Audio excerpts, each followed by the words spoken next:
morning, friends, family, and followers. This is day 2 of reading our Ethiopian Bible. It is, I don't know if it really matters, but it is May 14th. Today here's the book in case you want to ever buy it yourself or read along. It includes 22 extra books compared to the standard traditional Bible, which I think is really cool. Today we're going to be reading Genesis. We're still on Genesis 1, chapter 6 through... We got through chapter 11, and then we're going to finish right over here. So, chapter 6 through chapter 11 is on the agenda today. And I just want to note, I don't think I told you guys, but sometimes in this book, there's darker highlighted words, and then you go down here, and what are the annotations? Is that what that's called? So if I'm like, deet, deet, that means I'm going down and there's a better little definition of the word that the book wants to point out. All right. Well, let's read the Bible. Please help us understand this, Jesus. God, please help us understand it. Let the words resonate with us. And let's begin. Sorry, my dog is causing a little chaos over there, chasing around the cats like a crazy man. Just gotta make sure I don't gotta let him out first. I think he's good. All right, Genesis, book 1, chapter 6. When men began to multiply on the surface of the ground, and daughters were born to them, God's Son saw that men's daughters were beautiful, and they took any that they wanted for themselves as wives. Yahweh said, "My spirit will not strive with man forever, because he also is flesh. So his days will be 120 years. The Nephilim, a mysterious group often translated as giants from the Septuagint, or fallen ones. Some believe they were powerful warriors or possibly hybrid beings." Interesting. The Nephilim were in the earth in those days, and also after that, when God's sons interpretations vary. Some see this as referring to angels, Job 1:6, while others see it as the descendants of Seth intermarrying with the wicked line of Cain. So, when God's sons came into men's daughters and had children with them, those were the mighty men who were of old, men of renown. Yahweh saw that the wickedness of man was great in the earth, and that every imagination of the thoughts of man's heart was continually only evil. Yahweh was sorry that he had made man on the earth, and it grieved him in his heart. Yahweh said, "I will destroy man whom I have created from the surface of the ground. Man, along with animals, creeping things, and birds of the sky. For I am sorry that I have made them." But Noah found favor in Yahweh's eyes. This is the history of the generations of Noah. Noah was a righteous man, blameless among the people of his time. Noah walked with God. Noah became the father of 3 sons, Shem, Ham, and Japheth. The earth was corrupt before God, and the earth was filled with violence. God saw the earth and saw that it was corrupt, for all flesh had corrupted their way on the earth. God said to Noah, "I will bring an end to all flesh, for the earth is filled with violence through them. Behold, I will destroy them and the earth. Make a ship of gopher wood. You shall make rooms in the ship, and shall seal it inside and outside with pitch. This is how you shall make it. The length of the ship shall be 300 cubits, its width 50 cubits, and its height 30 cubits. You shall make a roof in the ship, and you shall finish it to a cubit upward. You shall set the door of the ship in its side. You shall make it with lower, second, and third levels. I, even I, will bring the flood of waters on this earth to destroy all flesh having the breath of life from under the sky. Everything that is in the earth will die, but I will establish my covenant with you. You shall come into the ship, you, your sons, your wife, and your sons' wives with you. Of every living thing of all flesh you shall bring 2 of every sort into the ship, to keep them alive with you. They shall be male and female. Of the birds after their kind, of the livestock after their kind, of every creeping thing of the ground after its kind, 2 of every sort will come to you, to keep them alive. Take with you some of all food that is eaten, and gather it to yourself, and it will be for food for you, and for them. Thus Noah did. He did all that God commanded.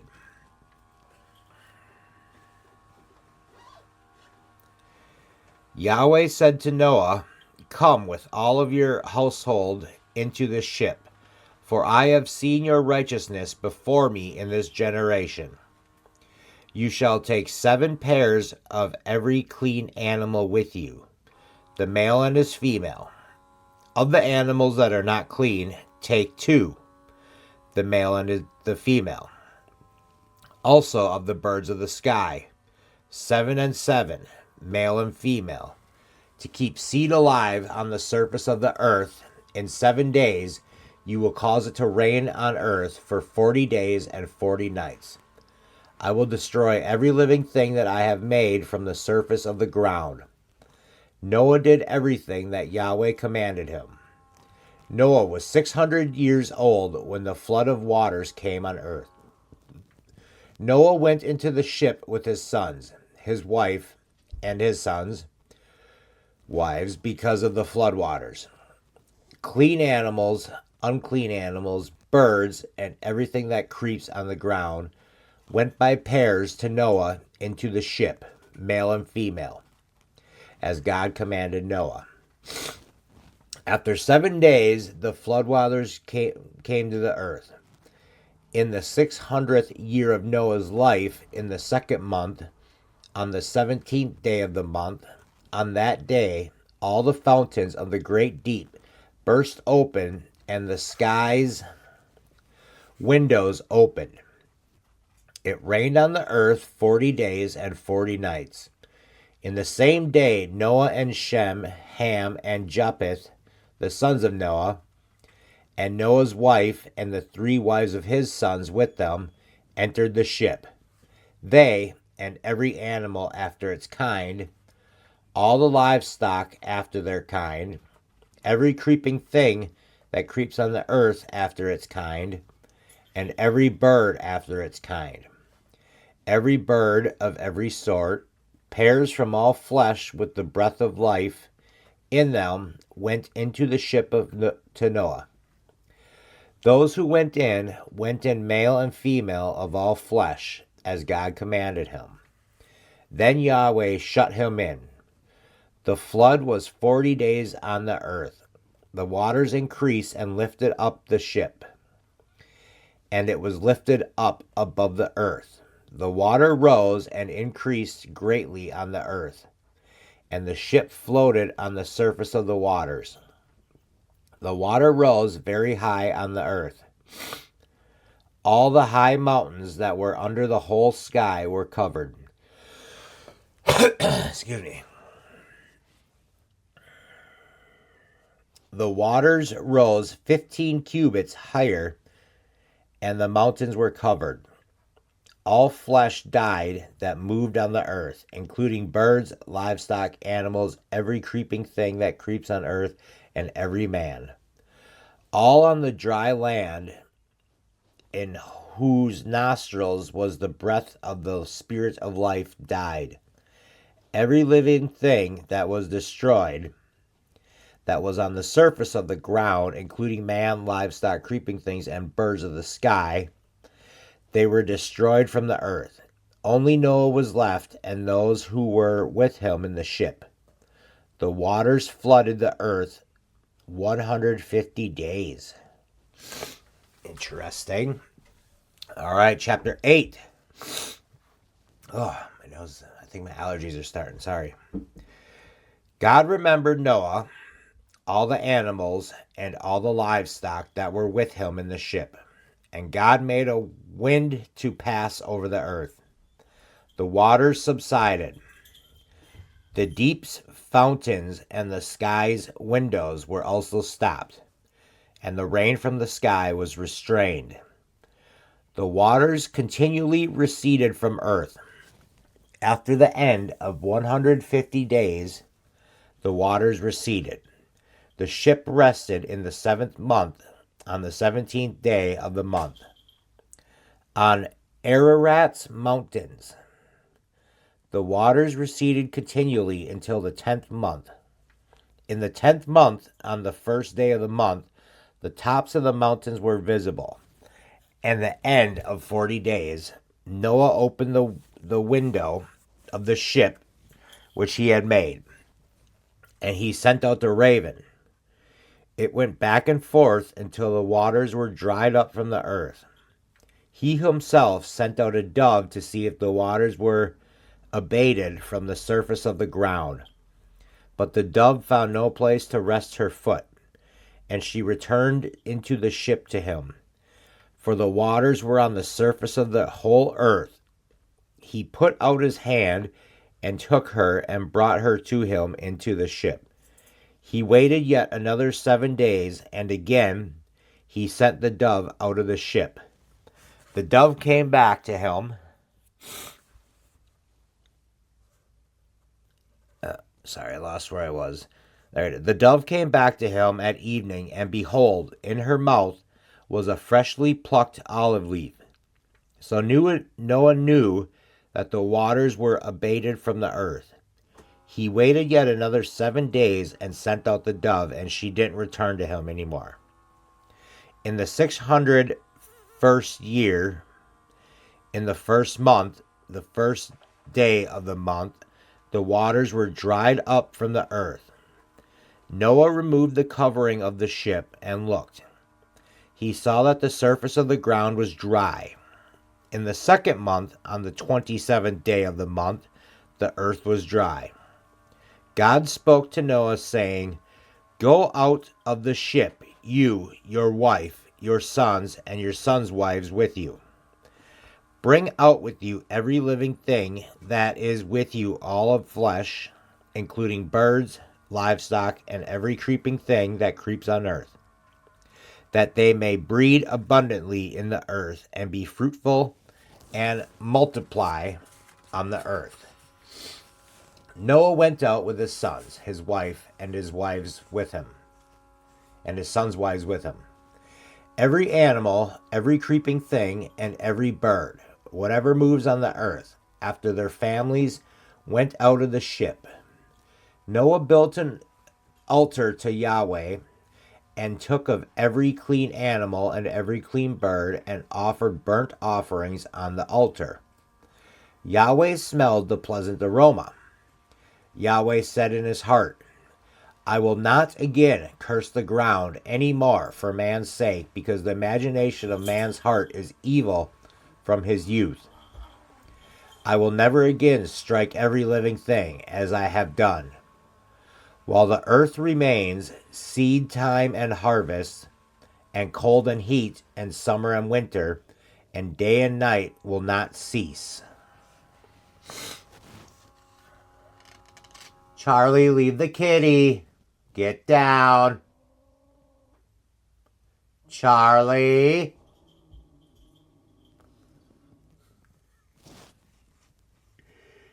He's a hunting dog, so his instincts are just to chase little animals.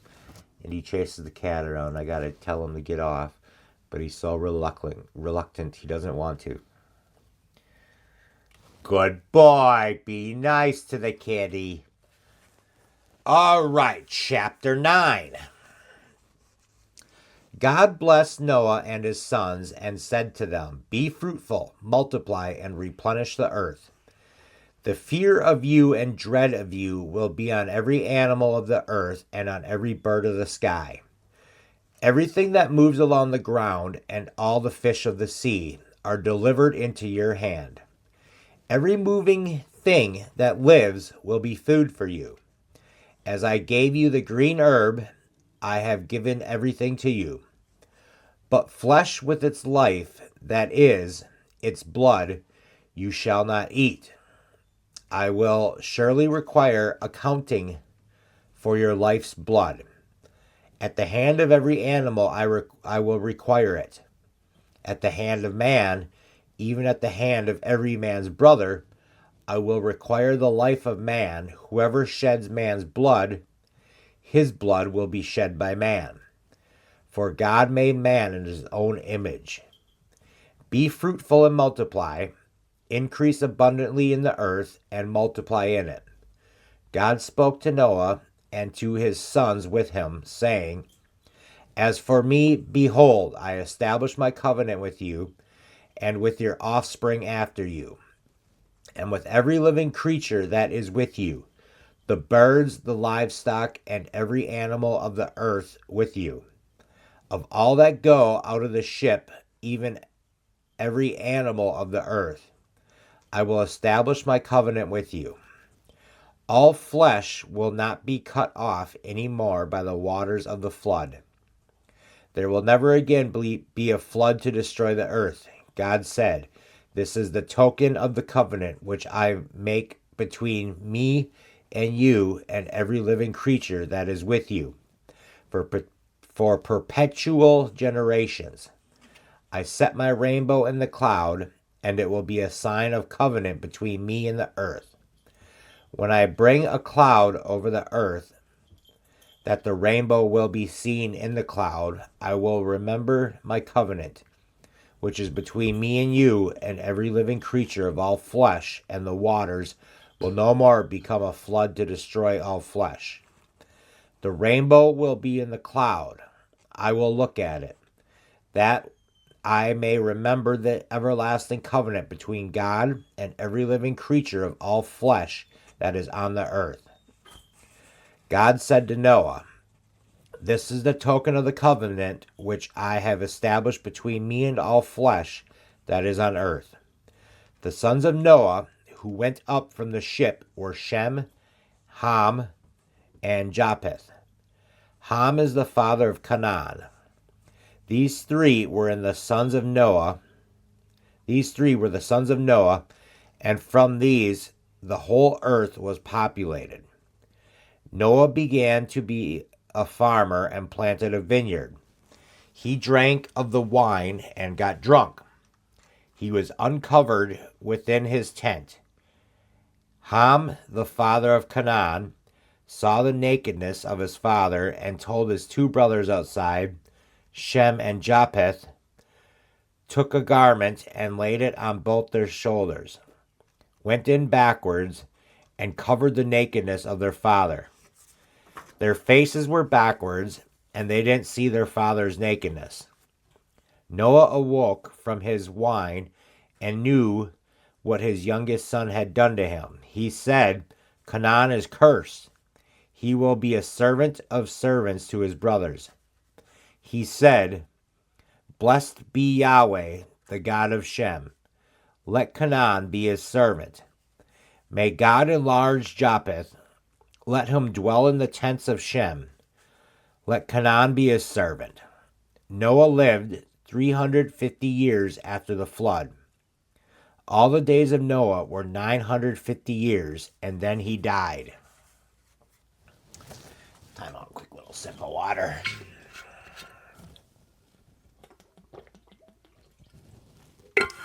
Wow, it's a beautiful looking day outside. We got blue skies, nice warm temps here in Wisconsin.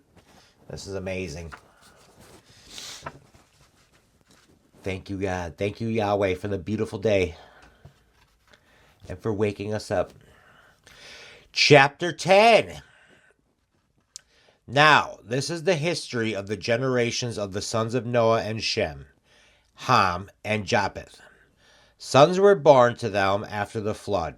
The sons of Japheth were Gomer, Magog, Madai, Javan, Tubal, Meshech, and Tyrus.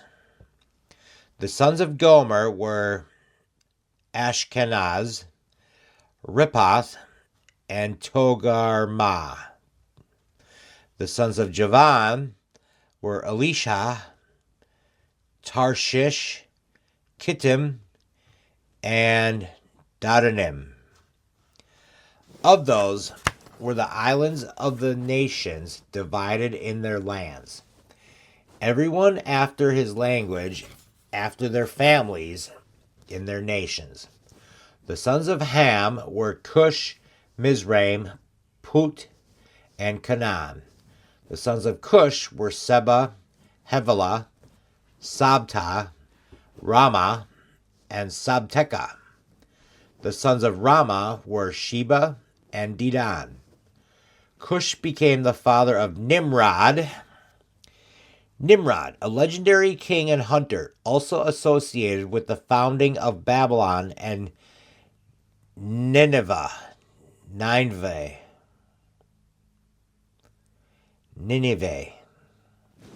Some of these words are tough, sorry. Some traditions link him to the Tower of Babel.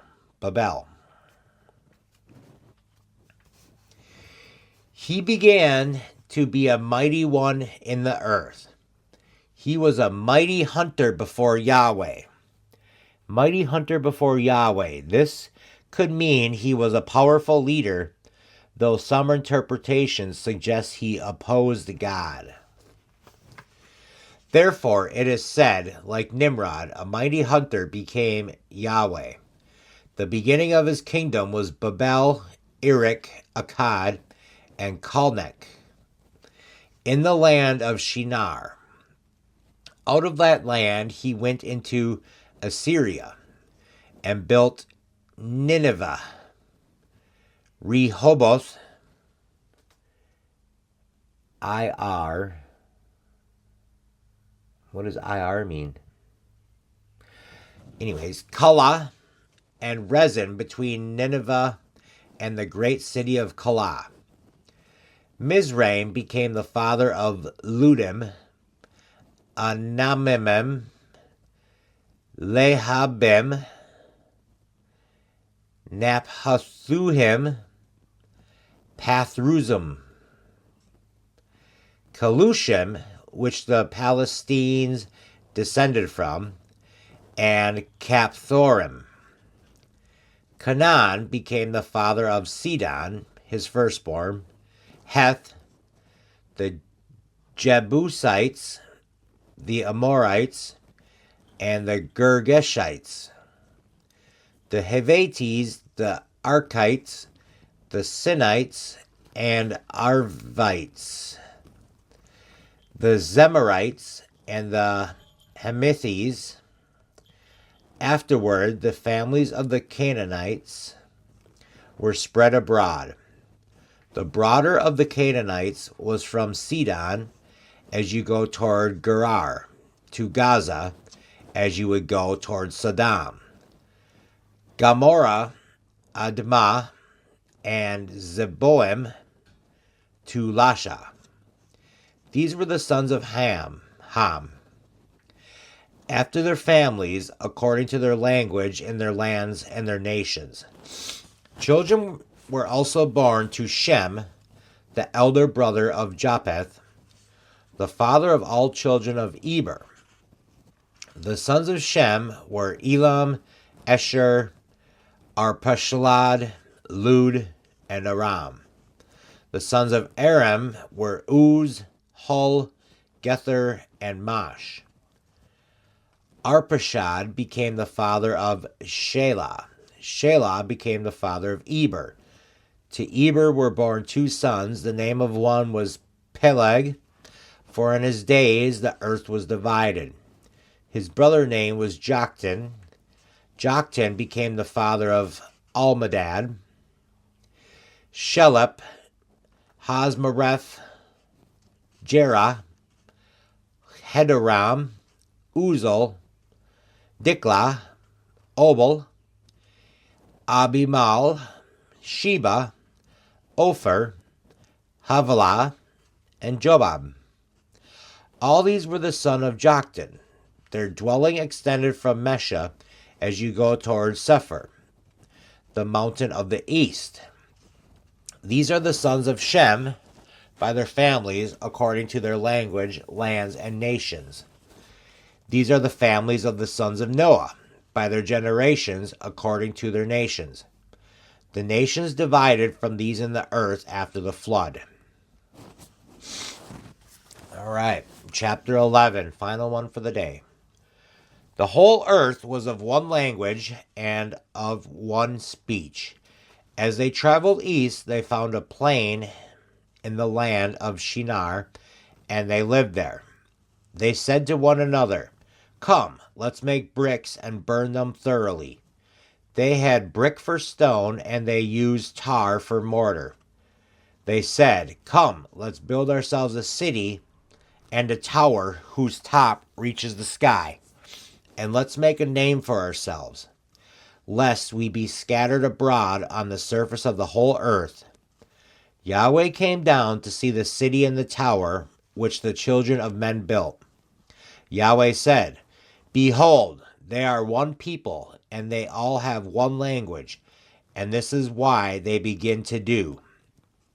Now nothing will be withheld from them, which they intend to do. Come, let's go down and there confuse their language, and they may not understand one another's speech." So Yahweh scattered them abroad from there on the surface of all earth. They stopped building the city, therefore its name was called Babel. Babel, in Hebrew, this is related to the word Balal, meaning confused.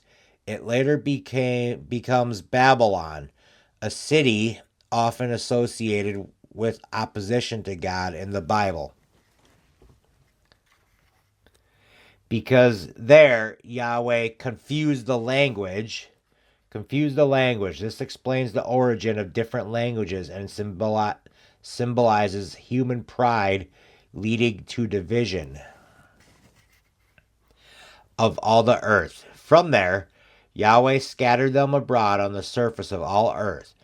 This is the history of the generations of Shem. Shem was 100 years old when he became the father of Arpachshad, 2 years after the flood. Shem lived 500 years, and he became the father of Arpachshad, and became the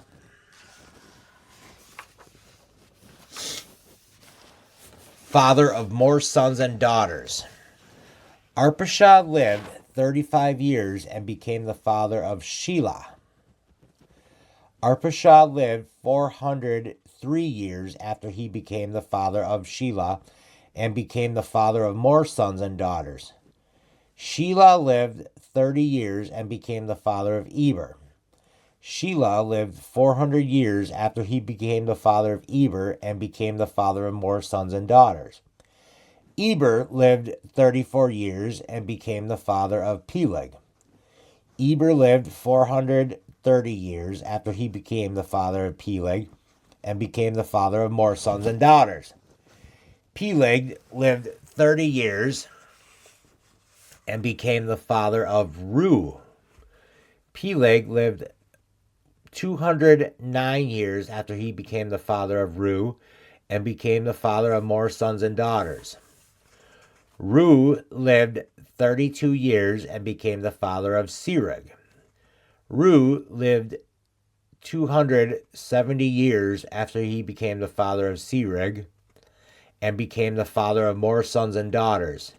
Serug lived 30 years and became the father of Nahor. Serug lived 200 years after he became the father of Nahor and became the father of more sons and daughters. Nahor lived 29 years and became the father of Terah. Nahor lived 119 years after he became the father of Terah and became the father of more sons and daughters. Terah lived 70 years and became the father of Abram, Nahor, and Haran. Now this is the history of the generations of Terah. Terah became the father of Abram, Nahor, and Haran. Haran became the father of Lot. Haran died in the land of his birth in Ur of the Chaldees, while his father Terah was still alive. Abram and Nahor married wives, and the name of Abram's wife was Sarai, and the name of Nahor's wife was Milcah, the daughter of Haran, who is also the father of Iscah. Sarai was barren; she had no child. Terah took Abram his son, Lot the son of Haran, his son's son, and Sarai his daughter-in-law, his son Abram's wife. They went from Ur of Chaldees to go into the land of Canaan. They came to Haran and lived there. The days of Terah, 205 years. Terah died in Haran. All right, that is it. Chapter 11 complete. Tomorrow we will do chapter 12 through, it looks like, chapter 17. Thank you all for joining along. I hope you enjoyed that. Some tricky names in there, some good history to learn. And thank you for watching. You have a great day. Peace.